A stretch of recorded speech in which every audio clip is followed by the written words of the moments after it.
So let us suppose we are resetting orcs versus humans. And I just wanted to show the various models and talk a little bit about them.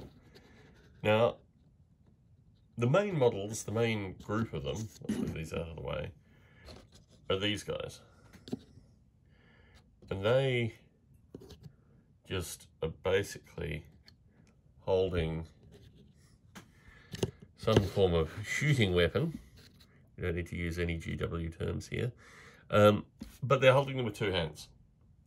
So they immediately have an improvement over the others with regards to range.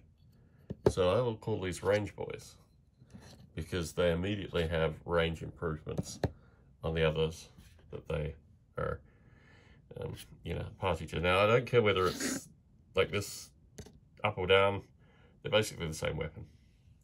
But because they hold them with two hands, they have slightly better range. So that's the first rule that I want to put in there. Is that these guys, slightly better range, and they also are the vast majority of the fighting force. So let's look at some of the specialty troops, the smaller number of specialty troops.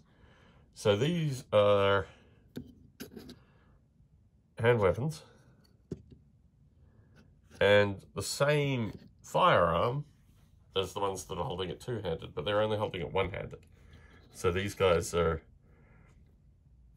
not as ideal associated with range, but they have close attack weapons. Now, obviously these guys can utilize close attack weapons too. They could just kind of, turn their weapons into clubs. But I think these guys have a better close attack story, and they're next in number. Now, you then have a bunch of guys, and I'll take a smattering of them so I can get, that have some form of close attack weapon, which is on the end of a pole, so it's slightly better. And these things are like single shot kind of blunderbuss things. Well, actually they're not, they're multi-shot. So these things are smaller revolver-like weapons. So not good at range, but certainly very good up close. And you'll notice, I don't know if both of them have it, only one of them has it. This one has grenades on him as well, and grenades will play into it as well.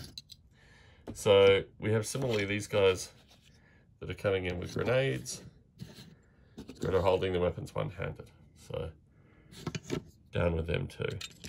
And similarly, one-handed weapons here, but also with axes. So I can show them now, which are useful. So we've got this notion of close-up, stabby on handles, and also, let's see, stabby on handles here too. Let's just get that in, there we go. So we've got kind of stabby on handles, which also represent themselves there as well. So that's a different kind of weapon. And then you have this kind of thing, which is, I guess, effectively a stabby on handle as well. But here they have shorter versions of the same kind of weapon that most of them are carrying, but again here one-handed. So we've got these different weapon types that come through, and then we have explicitly, I think I've shown these as well, single-handed grenade carriers. So we need rules to cover all of this. We need rules to cover when the weapons are fired two-handed, when the weapons are fired one-handed, when smaller weapons are fired one-handed, and then we've got melee weapons associated with these things. So that's the orcs part of orcs versus humans.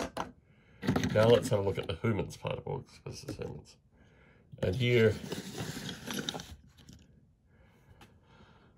we've got a variety of different figures. Now these guys are, I think we're just going to count this stuff as grenades. And obviously rifles of some description. And there are a bunch of configurations with this, and also this thing, which I think we're going to classify as a flamethrower for the rules. And this thing, which we're going to classify as another form of flamethrower. Maybe this is like a long burst flamethrower and a short burst flamethrower. I don't know how we'll do it. But yeah, that needs to be a distinction there. I think some of them have knives on them too. So the knives also count for close combat. But obviously they're not using them here. And the only other additional... Oh, you've got these things which we're going to use as charges. And we'll write charger rules there too. But the only additional weapon type... Well, actually, there are two additional weapon types. There's a sniper rifle. And this guy's very interesting. He's got a sword as well. So that's another close combat weapon. But sniper rifle with a very nice bayonet on the end. And what else? What other weapon? Ah, a grenade launcher. So sword and grenade launcher as well here. So these are the specialist things that we need to write rules for. And I think because they're the easiest to start off with, we'll start off with orcs versus humans in the feed and just use that as a means of starting the discussion associated with all these different things and how we're going to put it all together into the orcs versus humans game. So I just wanted to introduce the miniatures first, and the next stage will be actually writing the rules for the various components, or at least identifying the various components and looking at game dynamics. So stay tuned for that.